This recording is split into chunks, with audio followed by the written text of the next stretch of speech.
সকল ভক্তরা কলকাতা থেকে আসতে চাইছেন বা অন্য দূর দূরান্ত থেকে আসতে চাইছেন তারা অবশ্যই শিয়ালদা থেকে বনগাঁগামী ট্রেনে উঠে মসলান্দপুর স্টেশনে নামবেন।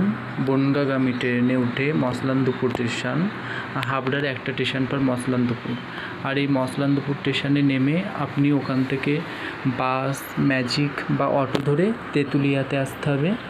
তেঁতুলিয়াতে নেমে মাত্র 15 মিনিট অটোতে মায়ের মন্দির। দেখুন সকলে পঞ্চেশ্বরী মহামায়াকে।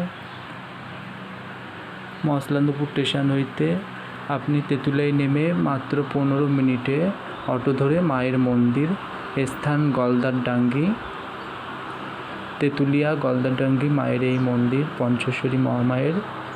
আপনারা সকলে মাকে পুজো দিয়ে দর্শন করে আপনাদের মনস্কামনা পূর্ণ করতে পারেন। মাকে দর্শন করলেই মায়ের সকল